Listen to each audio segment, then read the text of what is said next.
liquid gold. Let me expand my screen here.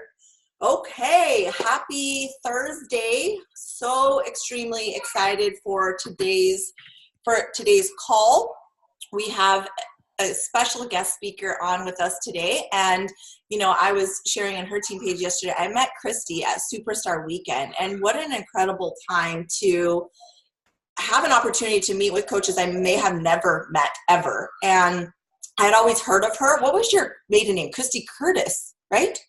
Yeah, so I always heard about her, knew she was doing amazing things, but had Superstar Weekend never happened, I don't know that we would have ever connected at this level. And I had a chance to meet her and her husband, Paul, and really have been completely inspired by everything that she's done in her business. And our stories are very different. And I think that's what the beautiful thing about this business is, that you can make it work no matter where you come from or where you are. You can be successful in this. And I think that's why it's so powerful to have speakers on our calls, because it gives you a chance to see a different way, right? A different approach, a different perspective. And I think a lot of times when we see someone successful, we think, oh, it must have been really easy for her, right? Like she didn't have all these challenges like I did, or luck, maybe like there's luck, right? I know I've thought that, but then you hear their stories and you hear the adversity and the struggles and the things that they've overcome to get where they are. It really humanizes everyone. It gets us to this level playing field, and you're like, you know what? I can do this because she did it and she did it and he did it and she did it. And then you're just truly believe that it's possible for yourself. So Kristi, talk about leadership and duplication. Oh my goodness. Are you ready for this? Like, I have to get my notes out for her accolades because it is truly, truly impressive. So here we go. Like I said, we met at Superstar Weekend. She is a 15-star in her first. She is a 5-star in her second, and let me know if I have these out of order.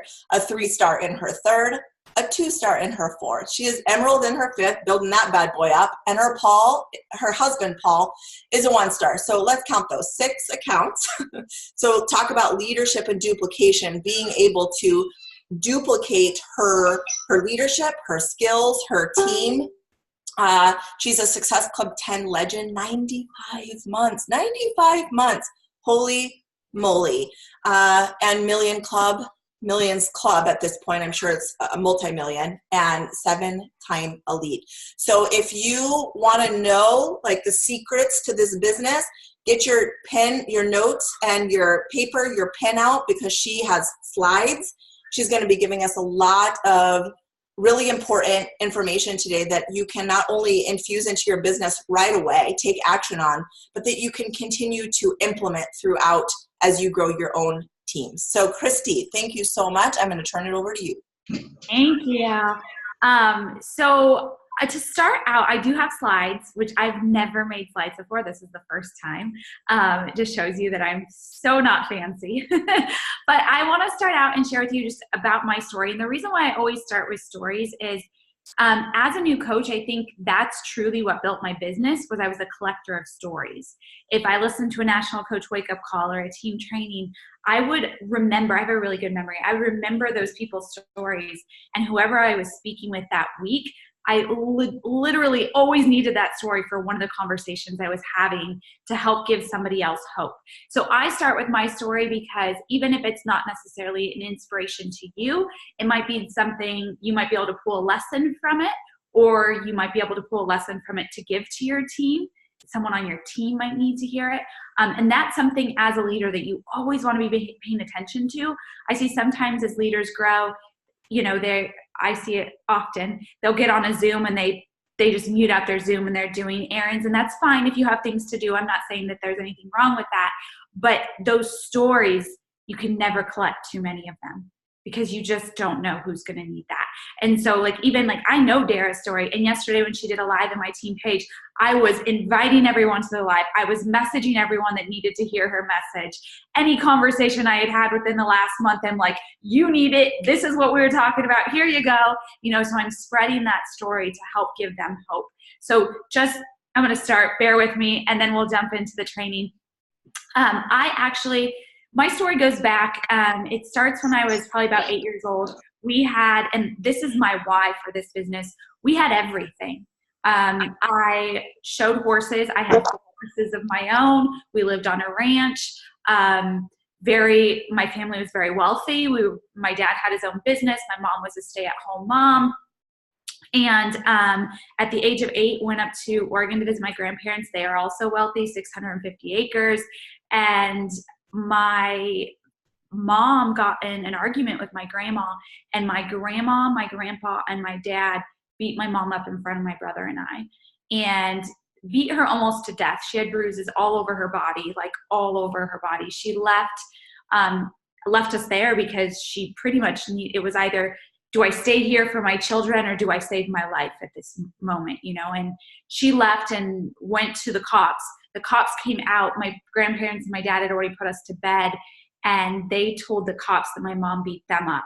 Well, the bruises weren't all over her body till the morning after, so she was thrown in jail until she had proof, because it was 3 people's words against hers.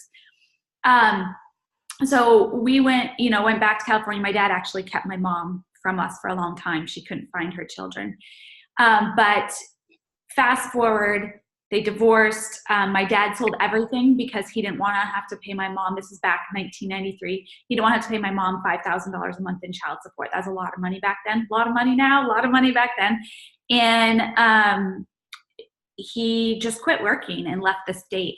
And so we moved into low-income apartments, and I could hear my mom crying herself to sleep at night, like most nights. But one night in particular, I had come home and I played soccer, and I said, Mom, I'm on this special league, and there's a tournament coming up, and I really want to play in the tournament, and it's $5. And she goes, it's still going to make me cry. And she goes, Kristi, I don't have $5 for your soccer tournament. I'm so sorry. And I heard her cry herself to sleep that night. And I never asked for money again, unless it was lunch money. And we were on like a low income 40 cents for lunch plan. I never asked her for money again. I went to college. I graduated over 4.0. I was valedictorian. I worked multiple jobs to pay for my car and my gas and my cell phone and everything that a high schooler would want. And I was a 3-sport athlete, so I was busy. My schedule was insane. Went off to college, was always a really happy person, and became extremely depressed, suicidal.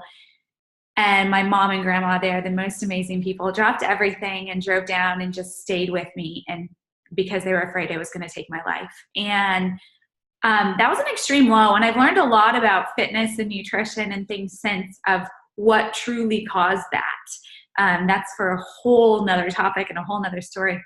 But it took me years to find my happiness again. And fitness and nutrition really is what saved me. I had a friend invite me to do a sprint triathlon. And I thought, well, I played soccer, so I guess I can run. I don't really never ran a mile or miles. I don't know how to swim. I could play in a pool and not drown, but I don't really know how to swim. And I haven't been on a bike since I was 8 years old. Let's do this. And he came and got me out of bed every single day. I went from being a 4.0 college student to barely going to class. And I just remember my first sprint distance triathlon was on Catalina, and I was dead last out of the water. An 81-year-old beat me. 81-year-old beat me. I was dead last. No one was slower than I was. I did backstroke the whole time because I was afraid of sharks, and I was afraid I wasn't going to be able to breathe with my head in the water. And I share that because if you follow me on social media, I'm super fit now. I've done an Ironman, I've done a bikini competition, figure competition, but it just goes to show you that it doesn't matter where you start. I had put on 30 pounds in a matter of a month because of my depression and just eating and binge eating and things like that. And it's so easy to compare yourself, kind of like what Dara was saying at the beginning, to compare yourself and think, well, they have it this way or they have it that way. I've just been on this journey longer than everyone else. That's really all I can say is I cried at every workout. It was miserable. I thought I was dying trying to run. But when I crossed that finish line, I did catch up on the bike and the run, by the way. I wasn't as bad as those. But when I crossed that finish line, tears streamed down my face. And I was like, I can find my happiness again. When I put my foot over there, I was like, this is the first moment I've been happy in so long. And that one spark of hope, I knew that I could get it back, and I would do the work to get there. And I think nutrition played a big part. My nutrition wasn't very great. And I talked with a naturopath recently about that. And that's a whole nother topic as well. So I graduated with a degree in finance. I did finish college, and I went off to worked in the financial industry, in wealth management. All of our clients were high-end clients, and you had to have at least $1 million to be able to work with us. And I was miserable. I was like, I don't want to do this for the rest of my life. I'm looking at everybody else and realized 40 hours a week was not what I wanted. I did not want to work for someone else. I did not want someone telling me when I could take a vacation. I did not want someone telling me I had to clock in and clock out. No, thank you. When I first started working there, they're like, how much do you want to make? I'm like, 6 figures in 5 years. They're like, okay, let's do that. 5 years in, I was earning $48,000 living in California, in the second most expensive city in California. And I'm like, $48,000 gets me broke. Great. Like, I've been through so much, I shouldn't be broke right now. And I do not have the mindset of a broke person. I am not broken. Like, there has to be a different way. And I don't think broke is bad. If you're broke, that's not bad. It's what are you going to do with it? And so I started searching. I went back to get my MBA. Like, I went, took all the tests, applied to all the schools, got in to get my MBA, and 2 months before I was supposed to start school, I found Beachbody. And I had no idea that it was network marketing. All I knew was that they gave us clients. That's what my coach told me. Didn't think about, hey, you have to work for it. But I started, and I just wanted to, fitness had changed my life. I wanted to be able to give that to other people. Nobody wanted to take 5 years to lose the weight like I did, doing all the wrong things to find a simple plan. Who knew? So I dove in, and I really, when I started, it was actually for a part-time income. I just want extra income to pay my student loans, because I was going back to get my MBA. I was going to, go get some other fancy degree to add to the other degree that I had that wasn't paying me anything. I was $100,000 in debt for my student loans. And it was my second week of coaching, and I heard on the National Coach Wake Up Call that someone had paid off debt and left their job. And I was like, cool, that's a possibility. If they can do it, I can. Don't know what that looks like, but I'll figure it out. I don't care if it takes me 5 years. I spent 4 years on a college degree to be $100,000 in debt, and I worked my ass off for that. Why wouldn't I do that for my business? Why wouldn't I do that for my goals and dreams? And I did that for 4 years for a degree in debt, for a piece of paper in debt, I should say, then to work another 5 years in that industry and still just be making $48,000 a year. So if you do the math on that, because my first year I only made 30 grand, I had barely made less than $200,000. I was still $80,000 in debt. Like, what society tells me is normal is not working out so well for me. My first month in coaching, I earned $70, and I was just as pumped when I earned that $70 as I was when I hit Millions Club. And that just goes to show, like, my mindset, I was grateful for every penny. It took me 1.5 years to leave my full-time job. A year in, my part-time income with Beachbody had surpassed my full-time income, but I was terrified to leave, and so I didn't leave until about 1.5 years in.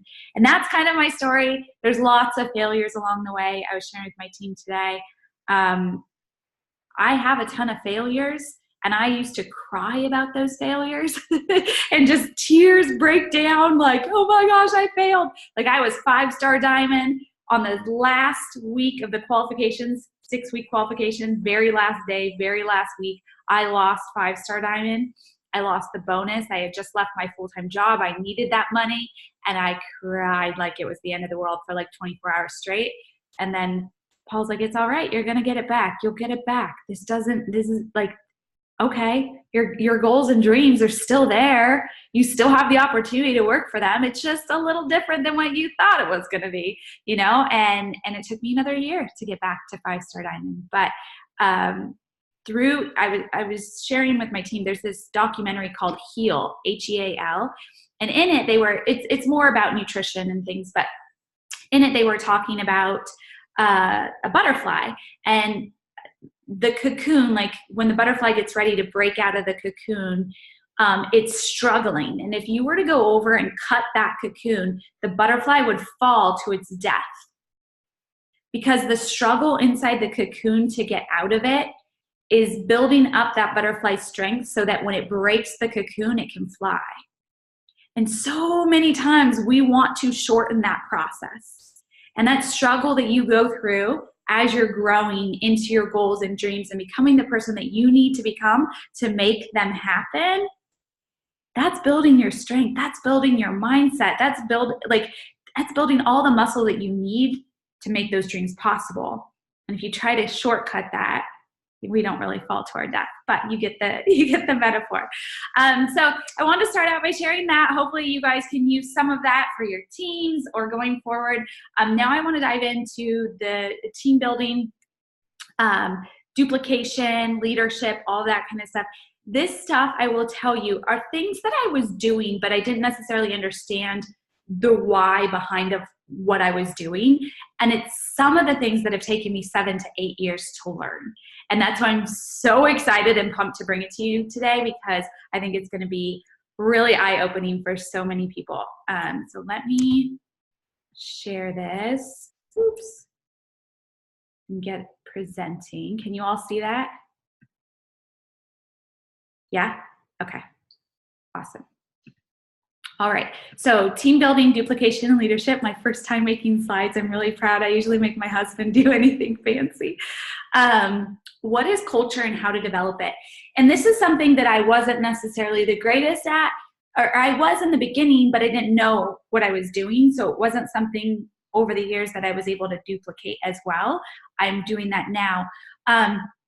But there are 3 different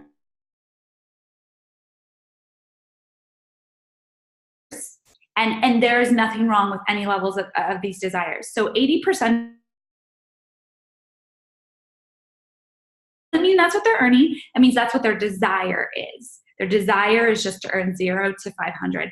And you guys are leaders, so you're probably thinking, why would anybody want to earn $0, really? Because they just want to be a part of the community. Because they like you, they love you, they trust you, they want to, I read an article recently that said, most women, the biggest struggle that they have is being lonely. They just don't want to be lonely, and they want to be a part of an incredible community. You guys are all amazing. There's a reason they want to be a part of your community. So that's the 80%ers. But what I find as we develop our teams is we start to make the 80%ers feel bad, not on purpose, because we're not including them. I'm going to give you tips and tools to be able to include them and make them more of a part of it. You have the 15%ers, and the 15%ers they have a desire level of earning a couple $1,000s. Doesn't mean that that's necessarily what they're earning yet, but that's their desire level, is they want to earn a couple thousand, and that could be completely life-changing for the team, and that's where they see this going. I think depending on what desire level you have, you'll tend to speak to those people in that level. Right? We can relate to them. So if your desire is a couple $1,000s, it's really easy for you to speak to other people who have that desire level. And then there's the 5%ers. And the 5%ers are the people that want to earn $20,000 plus. They're the ones that are give me 6 figures, multiple 6 figures. Doesn't mean they're earning it yet, but it means that's their desire, that's their vision, that's where they can see themselves going. And I put churches do this best because I was great at this at the beginning, of creating a feeling of culture for everyone, for every desire level. And as I started to grow and create more leaders, I was always speaking to the 5%ers or the 15%ers, but I was leaving out the 80%ers. And so when I say churches do this best, when you walk into a church, they say hi and shake every single person's hand, whether that person is giving $5 when they tithe, or that person's giving $5,000 when they tithe, right? And same with gyms. A gym, takes your membership fee. They don't care if you're the biggest bodybuilder in the room or you're my grandma who's almost 80 years old who walks on the treadmill. Like, they treat every single person the same way. And this was really eye-opening for me. And I'll get into it in more detail about how do you create a better culture within your team by the way you're communicating and things that you're doing, incentives that you're offering. All right, trainings and team calls. And this is something I forget a lot and have had to really focus on doing better at. And this is, we market to get people to join our teams, right? We're inviting them, we're posting on our social media, we're posting our workouts, our shake, all that kind of stuff. But then someone becomes a coach on the team and we think, okay, they're just gonna, we told them about the team training, they're just gonna come. We told them about Summit, they're just gonna come. And it's really ongoing marketing, just like you would market to your potential customers or potential coaches. You're going to do the same thing. You need to market to get people to training calls. You need to market to get them to events. Events build big businesses. I'll talk about that in a little bit as well. And when you have your team call, don't just you can have a team training every single week at the same time, but create an enticing title. So for example, we had a team call yesterday. Let me pull up what I titled it. And it was one of our biggest team calls, and it had nothing to do with training, with necessarily any activities based on coaching. Oh, where was it? Let me see if I can find it really quickly, because I always feel like ideas help the most. So I called the team call. Why is it not showing up? Anyways, it was something about their struggles.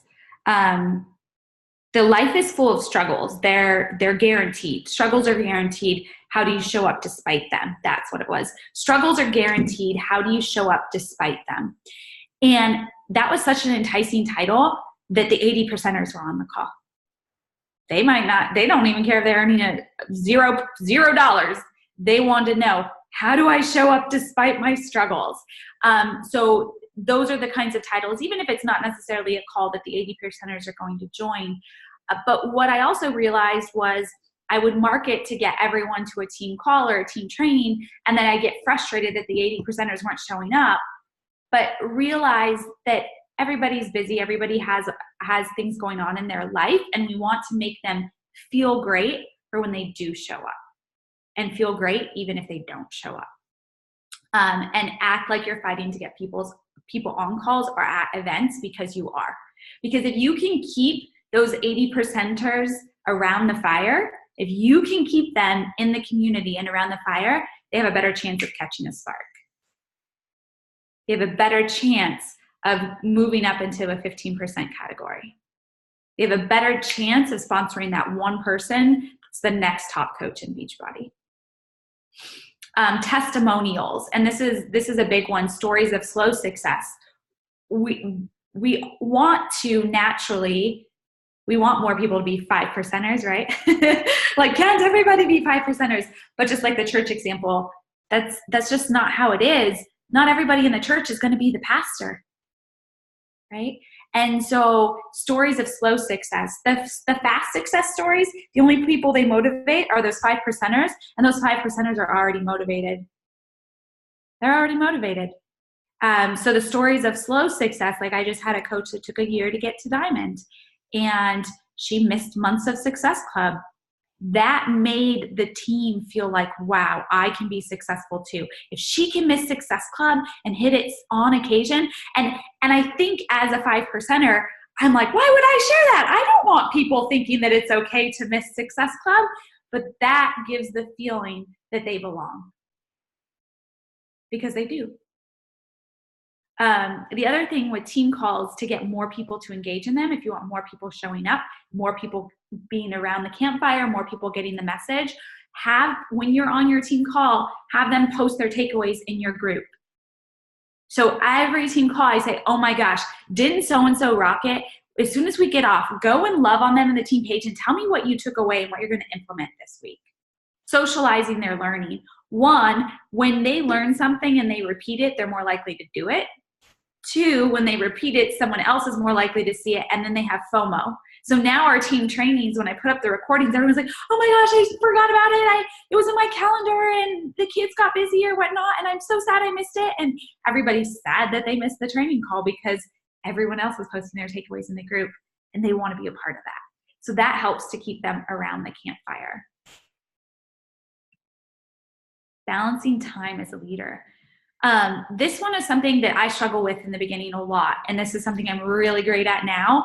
I think a lot of the things that we struggle with the most can actually be our biggest teachers. So if you are struggling with something, embrace it, like embrace that struggle. It's amazing because once you figure it out, that's going to be a lesson that does not leave. When you have that struggle that is so bad, when you figure it out, it will not leave you. So don't get down on yourself if there's anything that I'm going through. The other thing I tell my team, as I'm going through these things, rate yourself. So when I was going through creating a culture in your team, rate yourself on a scale of 1 to 10. How are you doing with creating that culture? And if you're a 7 or 5 or 4 or whatever it is, that's okay. Don't beat yourself up for it. Get really pumped about it. Because if you're a 4, 5, 6, 7, 8, whatever, you know where to improve. When I really sat back and thought about culture and realizing that I need to help people feel like they want to be a part of this, I was so pumped. I'm like, okay, let's get to work. Let's get ideas to implement. I'm going to share some of those ideas with you guys. But balancing time as a leader, scale 1 to 10. How are you doing here? Is it an area? This is an area that I needed a lot of improvement, and I have a rock solid system now. Sometimes I struggle a little bit out of guilt, but all of my team struggles with it because I attract people that are like me. So if you're walking your new coaches through everything, then you're not duplicating them. It's not duplication. You're showing them that they have to walk everyone through everything, and they're going to look at you and say, I can't do what she does. I don't know the information. There's no way I can walk them through it. So I'm not going to build because I can't do what she does. So point to trainings. When I sign a coach up, I will tell them, ask me as many questions as you need so I can guide you to the answer. So I can guide you to the training that will answer your question. So I do not tell, like, yes, I'm going to be here for you every step of the way. I'm going to guide you every step of the way. I'm not going to give you the answers. So point them to trainings. That's going to teach your team to point other people to trainings. Like when they ask me a question behind the scenes, I'll go and find a training in the team page, search the team page, and then tag them and say, hey, so-and-so, here, this was such a great question that you asked. This is going to go through and give you all the information you need. Now they're going to do that with the same with their team, and it's going to create more culture. So really empower them. Be careful with your time over the phone because it can't be reused. So I want to give you guys an example. I do one-on-one calls. I'm not saying I don't do one-on-one calls to help people go through their goals and dreams, things like that. But I've had quite a few coaches recently that have come to me who haven't done anything in their business and all of a sudden are like, oh my gosh, I'm ready to do this. I need a one-on-one call with you. And no, they don't need a one-on-one call with me. They need action. So what I do is I say, I'd love to. I'm so excited to chat with you. What I need is for the next 3 weeks, I need you to send me a completed business activity tracker on Thursday. And then we'll nail down that time for that call.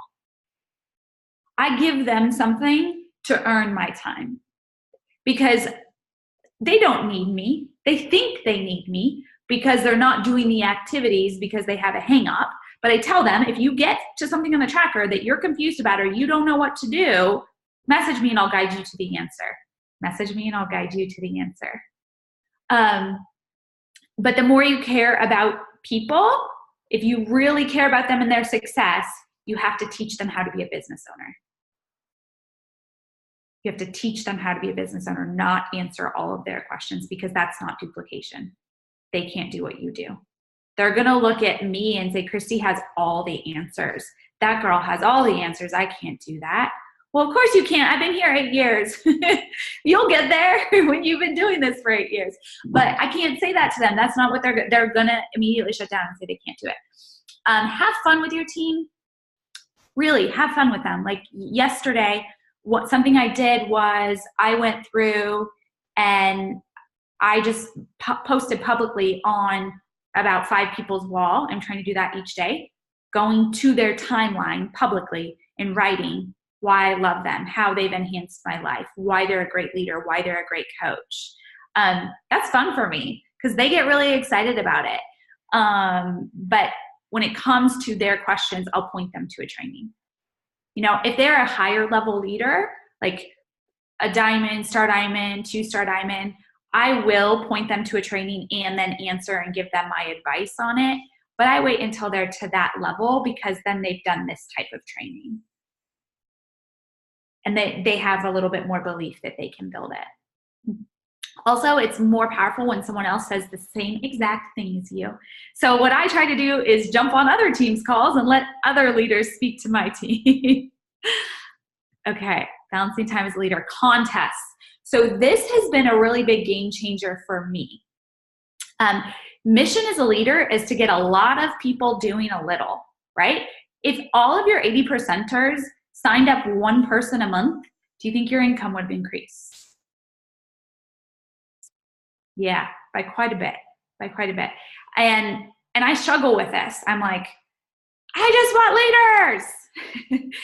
and we all want leaders. We do. But there are so, like, when you look at a big organization, you can almost always track that leader's income back to 6 core people. So your team's still made up of the rest of the 80%, and you really want to get them doing something so that they feel important and empowered as well. So here's what I do. When I create contests, I don't create contests just for the top 3 people because the 80%ers will shut down immediately. And I do a pre-contest. So I just did this recently. I did a pre-contest where it was for a week, and all they had to do was sign up one person.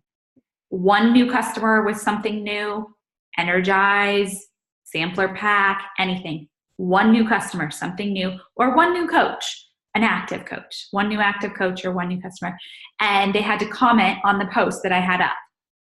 And if they commented, they got one new customer, they were qualified for the actual contest. They don't win anything, but people want to qualify for things. They want to be considered a qualifier. So I had so many people that I didn't even know were doing anything in the team page comment, sampler pack, whatever it was, energize, recover, just bod, whatever. And they were so excited when I was like, you've qualified. That's all. I'd respond back to them, congrats, you've qualified. Oh my gosh, I'm so excited that I qualified. And I'm like, this is amazing. I finally feel like I know what to do to excite them. I was so pumped about it. And so then they qualified to be in a 7-day contest. Now the 7-day contest is they have to sign up 3 customers or 3 new coaches, same rules. It can be anything. The 3 new customers can be on bod. It doesn't have to be a challenge pack. The new coaches have to be active. But if they sign at least 3 people, then they each earn a gift. So there was no like, only the top so-and-so get something. Now I did do top prizes because I do want to help the 5%ers as well. They should be rewarded. So the top 3 also are earning a dinner with me at Summit. And my 5%ers were like, oh, I'm all in. I'm going for that dinner. I want to be at dinner. I'm like, oh, I had no idea. I never thought about it. I never thought to do this, but I'm so glad that that was an incentive. And it would have been for me too. You know, when I was at their level, I wanted to be around any multiple 6-7-figure income earner to learn from them. I'm doing the same activities that they are, but they've tweaked it a little bit and they figured it out a little bit more than me, and I want to learn those things. This contest, and then I have a thing in the team page where they're all checking in. So there are people that aren't even in the contest that are commenting, I got a new customer on Energize. And I'm like, yes, awesome. And then I did a contest, and I'm sure you guys have done this before, for Energize, the new Energize, fruit punch. I just put a post up and said, if you order, for every order you order or a customer orders, comment below, and that's how many entries you get into a $25 gift card. That's motivating for the 80%ers because they can buy their thing of Energize and they might even get a couple customers, and that's going to help your volume. So it's motivating for them as well. Best using recognition. It's really easy to recognize the success of a fast person. And I'm not saying don't recognize them, but be careful with that, because oftentimes they get all the recognition so quickly that they fizzle out really quickly as well. So because they're succeeding fast, make sure they're earning that recognition, because we are really excited about it. And it can be demotivating for the team. And so I always want to make sure that if I am recognizing a fast person, that then I'm going back into the team page and recognizing a slower growth or sharing a story of slower growth, because they will every single time compare themselves to that fast person and just give up.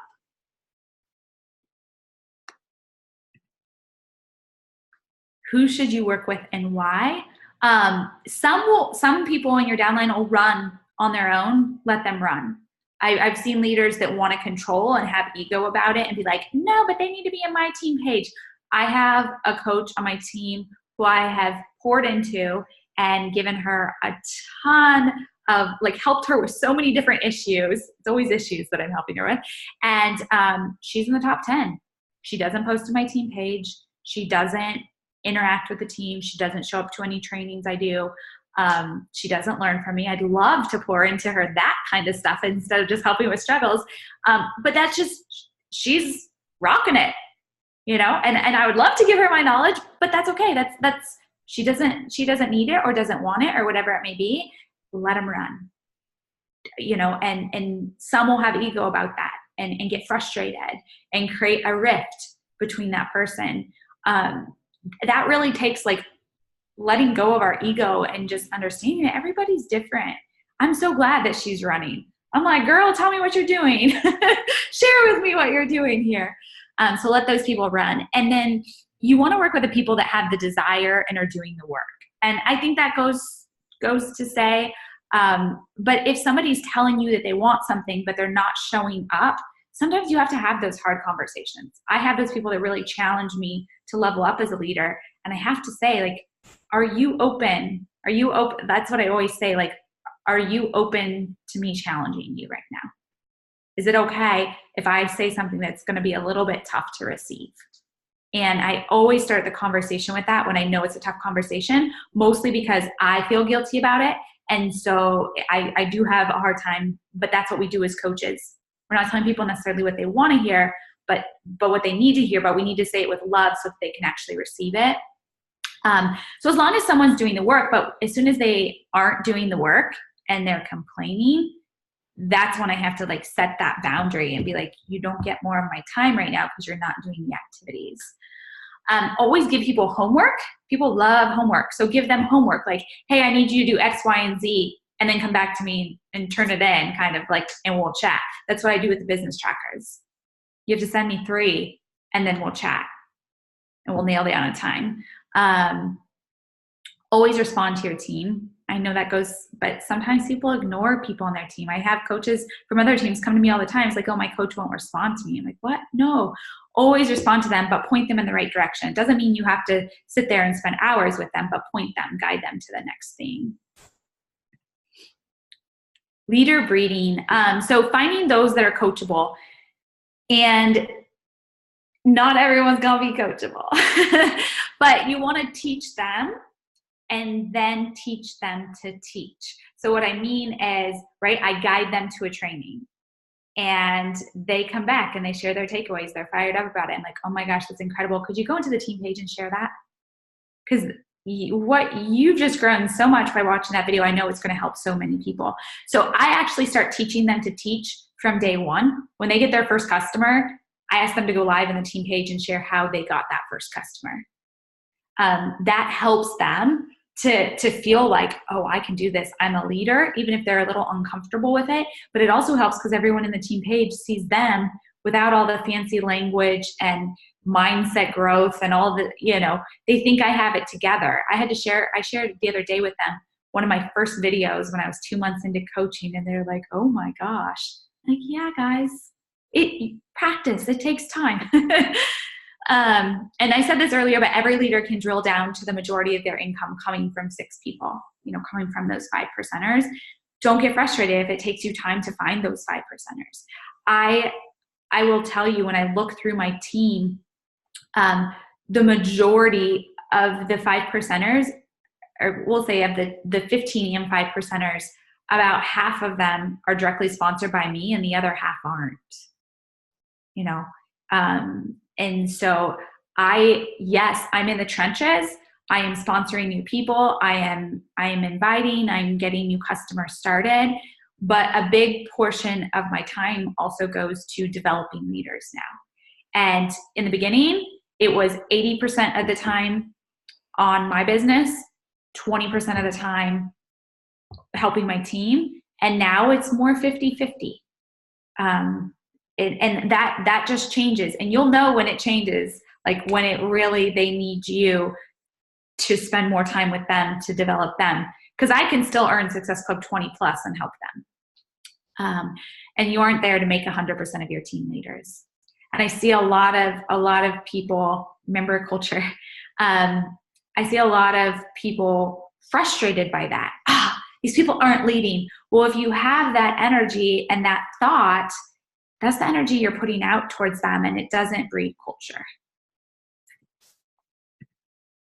Fast start training. So something I don't do, and I made sure it was taken out of the language because I did have it this way, was I had a 6-week coach university. And I was like, no. And I would tell them, oh, you don't have to finish it in 6 weeks. It's 1 training a week. You can finish 1 training in 2 days, or you can finish 1 training in 3 weeks, whatever works for you.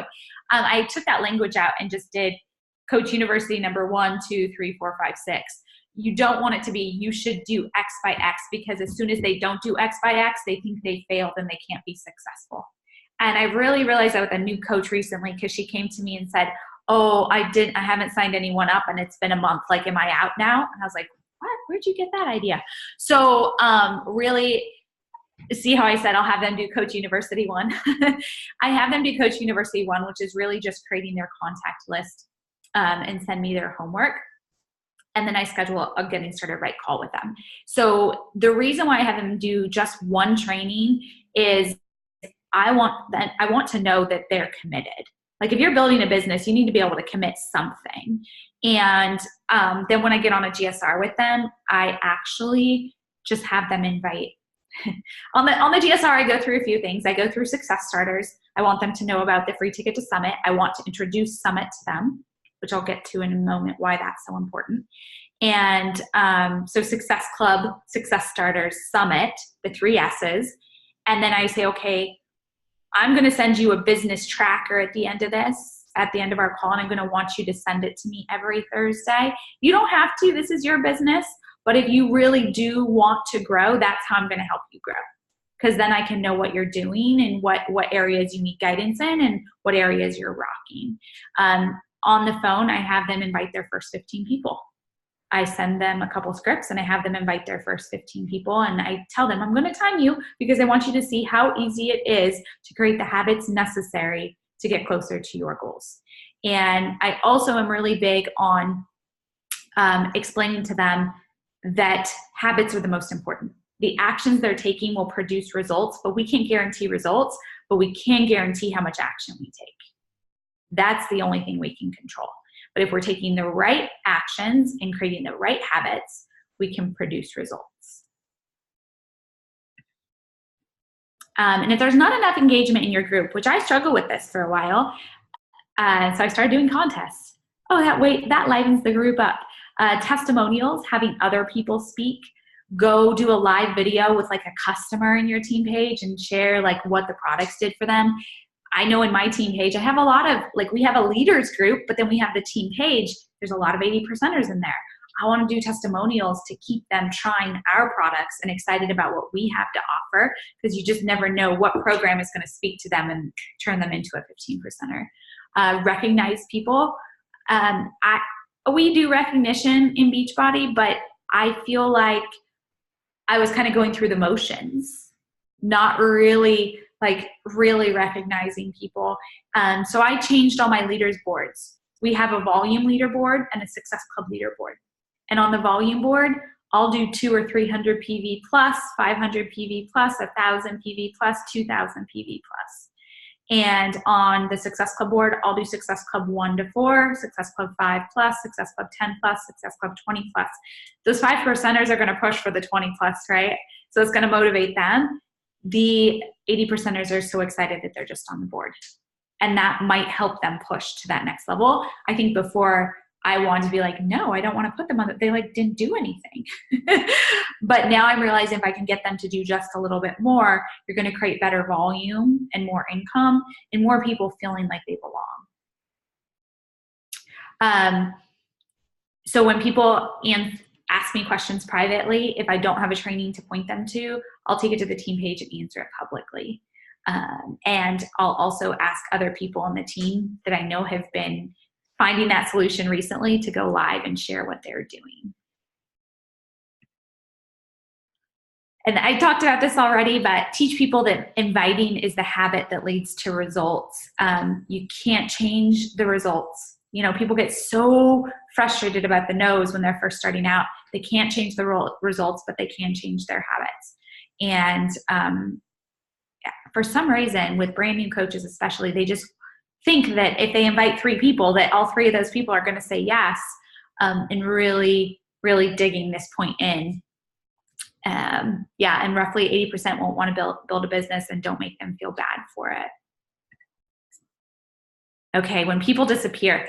So the number one reason that people disappear is they aren't feeling good about being there, and they think that they're disappointing you. And duh, I know that. But what do you do? So, and this is one that I really struggle with. I really have to work on.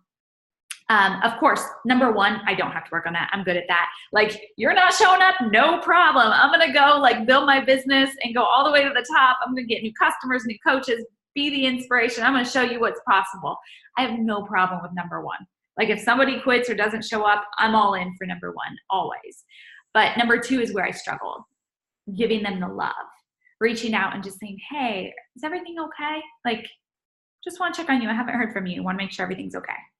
And that is so simple and such a game changer, but it's something that I just didn't do.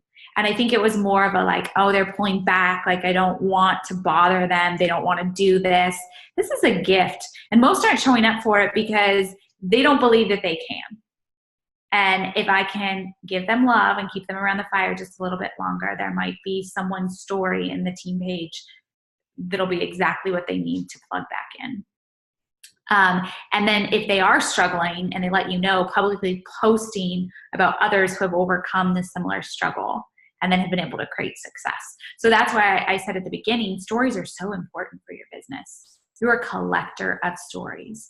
And I didn't even know I was doing that as a new coach, but I was doing it because I didn't understand the business. I couldn't explain the business. So if people asked me questions, I had no idea the answers, but I did have a story. I had a story of why I was doing this and where I was going to go with it. I had a story of why in 2 weeks I decided that I was actually going to keep the Shakeology bag. So I just started sharing those stories and sharing the stories of the National Coach Wake Up Call because I didn't have the answers. And you can give them all of the tools and resources in the world, but the stories are going to be what connects them to want to use those tools and resources. And this is the last slide.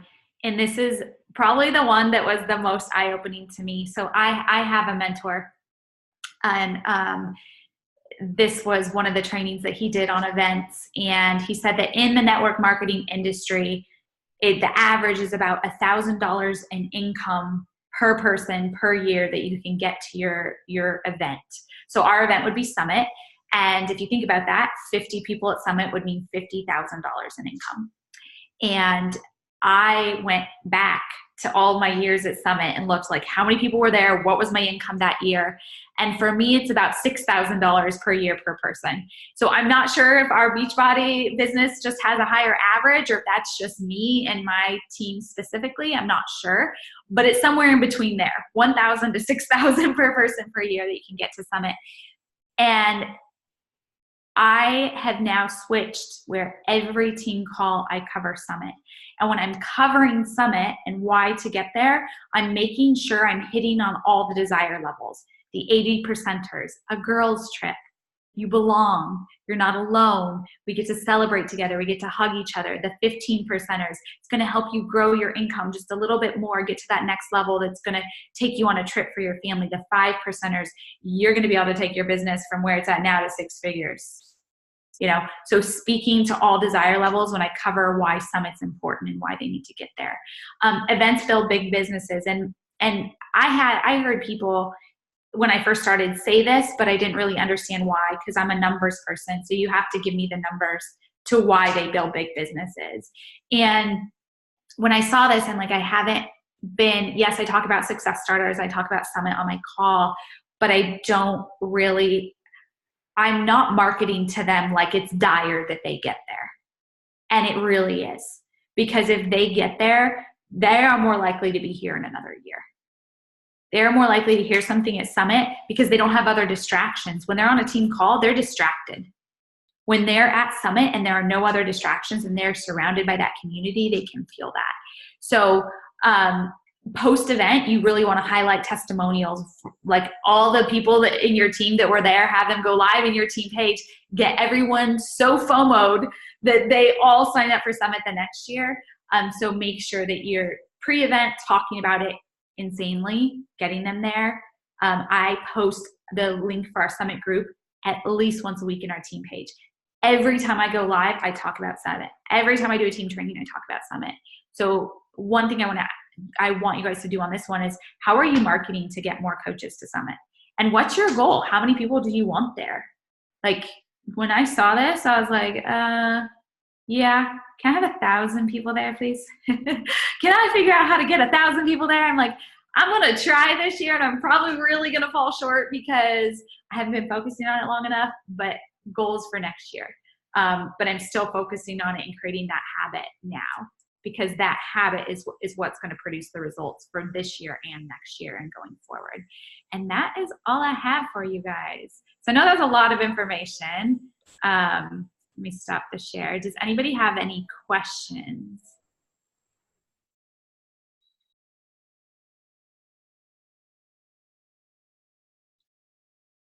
Questions? You guys are so quiet. I was like, notes. Go back, watch recording again. So good, Kristi. So much.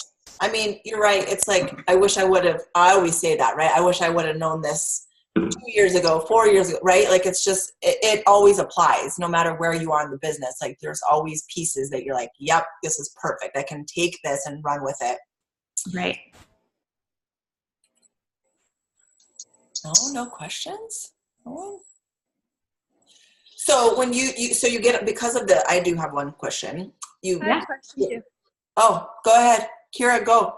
Okay, so my question is, I've been following you for a while, Kristi, and I've been listening to you while working out. I'm sorry, but what I've noticed is like you've really made a transition from like going full frontal, like yes, these are my top coaches, and pushing like the highest producers. How long ago did you make that switch to like really promoting and recognizing like your lower producing coaches? Yeah. Honestly, probably this year was the big shift when I realized that the culture and the team, when everybody was producing, we were leaving so many people behind. They didn't feel like they belonged. I felt like they belonged. I didn't think negatively of them because they weren't producing. I have no problem, with people not showing up or not doing what they say they're going to do. Like, I know that I can only control my actions. So I've never felt that way about them. So it never occurred to me that they felt that way about themselves. And it clicked really well when my mentor had me watch a training video that he had done. And I was like, oh my gosh, they are not excited by the fast producers, at all. And I think the other thing too, is I think when I was a newer coach in my first, I wasn't that fast of a producer, by the way. It looks like I am now, but I really wasn't. I was just really consistent. So my second, third, fourth year before I hit 15 star, I was so slow that it was relatable to everybody. And I was really able to keep those 80%ers around the fire. And when my success sped up, compound effect, that shit works. I didn't even know it was happening, but my success actually was a derailer because I didn't know this information. I really feel like a lot of the times my team that I'm trying to build, they look at me and they'll say, I can't do it. I'm not you. I'm not you. So I feel like maybe giving them like the lower part of that, you know, the production of the other people would really give them a boost of confidence. So like, that's mind blowing to me. And also just a follow up, are you able to share that training video you just mentioned? Let me find it. I think so. I think it's, okay. I think I do have it. I think it's public. Okay, awesome. Yeah. I have a question as long as my kids don't start screaming. We'll see. So I think I struggle with the same kind of thing where I have the horrible, it's a good and a bad thing, I think, where I have the mindset where I'm like, if people's success doesn't motivate you and it makes you feel bad about yourself, I'm like, I feel like that's like a mindset shift people need to have. So I struggle like getting people to have that mindset shift because I truly believe that. I think that like people's, like the runners and stuff should inspire you versus like, because I'm that way. So I guess I struggle with people who don't see it that way. So then I think that I do leave them out, hoping they'll just kind of like catch a spark. So my question though is, since like implementing this stuff more and creating that kind of culture and stuff, have you noticed like a big shift in the 80%ers? Like what kind of shift does that look like in the 80%ers becoming 15 or 5%ers? Yeah. So if anything, they're producing just a little bit more. And they're engaging in the team page. And so they're connecting with each other and they're like, oh my gosh, I feel that way too. Let's chat. Like, let's inspire each other. Let's work together. So now there's not that loneliness. So now they feel like they belong. And for an 80%er who doesn't have that mindset, if they feel like they belong, they will go out and talk to people without knowing it. So your culture just overall gets better and they do start producing. They're never going to, like, very few are going to move up into the 5%ers. But like, think of it this way. If every single one of your 80%ers had an additional 100 PV, your income would increase. You know, if they all signed up that one person, your income would increase. And that's why a lot of other network marketing companies, so I've been like kind of paying attention to other top leaders in other network marketing companies. And this is one thing that they're really great at. And other like health companies as well, where in 7 years, they have 8-figure income earners. And at Beachbody, we don't. And I know Beachbody corporate would hate that I'm saying this, but why don't we? We've been around for 10 years and we don't have an 8-figure a year income earner. And I truly believe it's because Beachbody does focus so heavy on the top 5%ers and the 15%ers. And it leaves out, I feel like the challenge groups they're doing now, like with Shaun T and, you know, with our new programs, really help the 80%ers. So they're getting better at it, but that's where they were missing the mark in the beginning. You know, as we were really starting to grow as a company, we grew really quickly to 400,000, lots of top producers. But then we got stagnant because the 80%ers all left because, not all, but a lot of them left because they didn't feel like they belonged. So I think and Milan Jensen has been trying to teach this, if you guys follow her at all in any of her trainings, with the 500 PV and like the Diamond Strong model. And where I was having a hard time with, I was like, okay, I don't want to just promote personal volume and forget Success Club, right? So I was like having a hard time with it. But then I'm like, what about that coach that hits Success Club 5 every month, but never keeps anyone on a product? That's maybe giving you maybe 150 team volume. Because when they get a challenge pack that first month, it's only 35 TV. It's not 135, it's 35. So you're barely getting 100 team volume. That coach that has 500 PV every month, but misses Success Club, and they feel inferior, they're more likely to quit but they're producing more for you than that Success Club earner. And so when I really put that together, I was like, okay, how do I create that culture? The ones that want to run are going to run. It's not going to be defeating for them to see lower producer people getting recognition, because they're still going to see themselves at the top of the leaderboard. So they're still going to be pumped, and the 80% are just going to be excited that they're on there. Dara, are you like mind blown? Because I really am. I mean, that's why I love these calls, because it does. It's always like aha and light bulbs going off. And yeah, wow. That is very interesting. For me, it was like this year it finally clicked. Why? Because who was it? Was it Larissa? I'm the same way. Like, I felt they just need to get over their damn selves and like figure out the shit in their head. Like, I really did. Like, I understand what she's saying, because I felt that way. Like, why are you comparing yourself to somebody else? I was the worst. I was the last person out of the water. An 81-year-old beat me, and I still was proud of myself. Like, how come they can't have that, right? But they can't. And so a girl on my team that just went diamond, she has 700 to 1,000 personal volume every month. 700 to 1,000. She's on my weak leg, so she's producing at least $180 of income for me every month. Sorry, our gardeners are here. She's producing $180 of income for me every month, more than someone that hits Success Club and doesn't keep anyone on Shakeology. Yeah. And she was feeling inferior and defeated because she wasn't earning Success Club, so she pulled away from the team.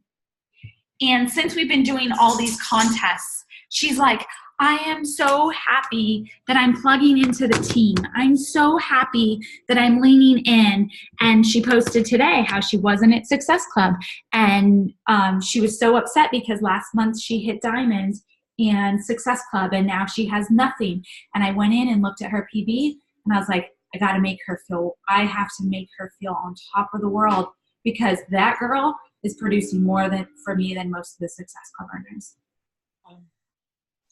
I love the contest ideas. I mean, did you guys love that? That's just such a fun thing to do, right? That everyone can feel successful and be a part of the community, right? Yeah. I just love that idea.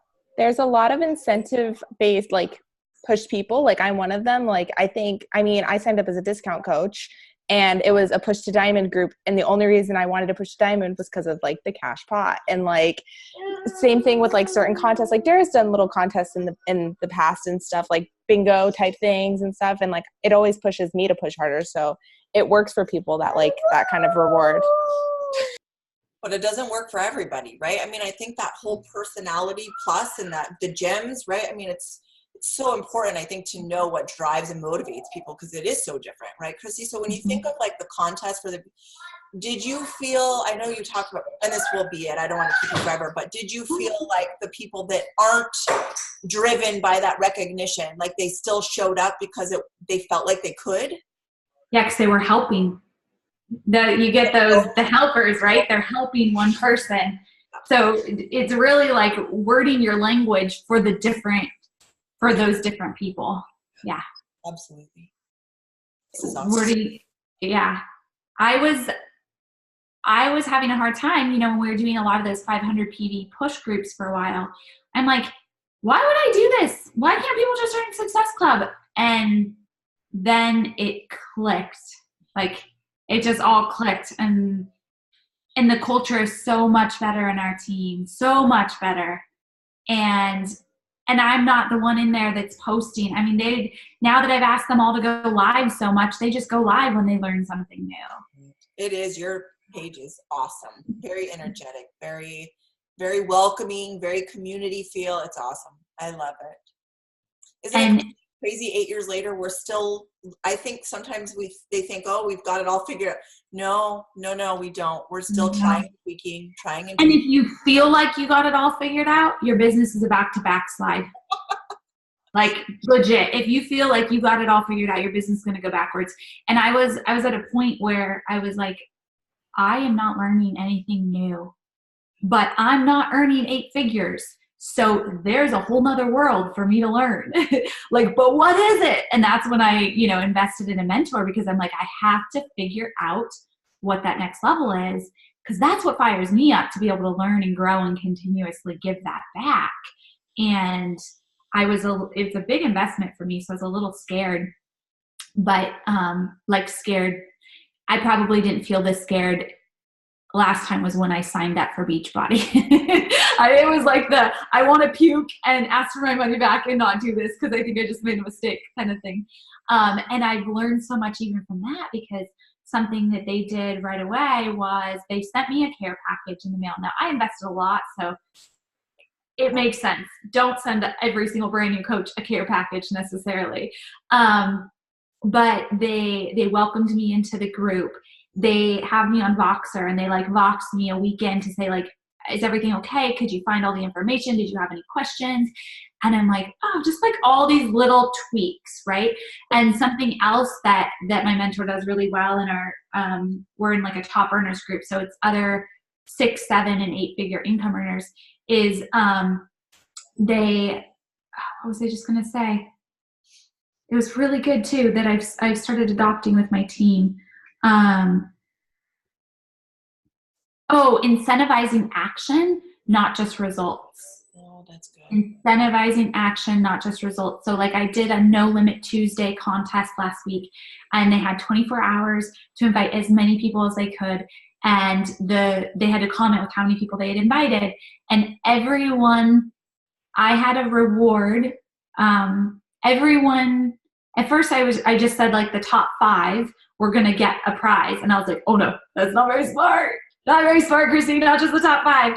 So I incentivized where every single person that commented how their invites, at least they got in an invite, earned a call with me. And I jumped on and 2 hours went through all of their questions that they had sent me in a message that they have regarding the business.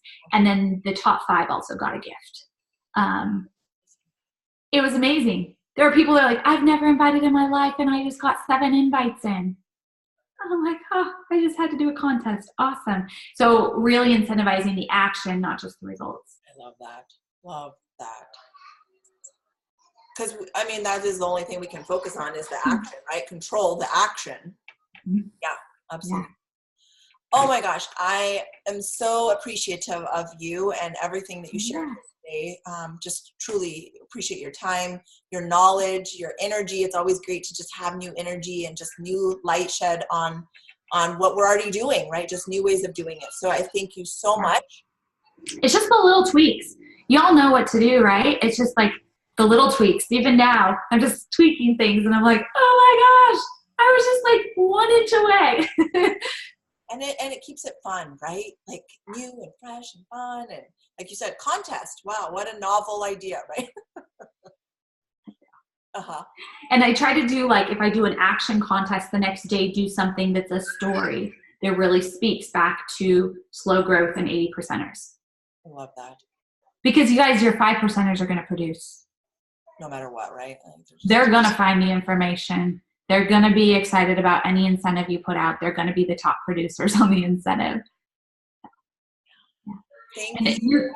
You don't have to do prizes that are gifts either. It doesn't have to cost anything. Do ask another leader to speak. Say, we're going to have so-and-so on a call. So that's their incentive, is they earn that, like Beachbody does, except Beachbody oftentimes gets speakers that the rest of us are whatever, don't know that person. But if you get someone in Beachbody, in corporate or in the, whatever, a leader that your team knows, they'll push to earn that. I love that. Thank you. Of course, my pleasure. Appreciate you. Thank you so much. I will send you on the recording, Kristi, too. Oh yeah, that'd be great. Okay. Thank you. Thank you, everyone.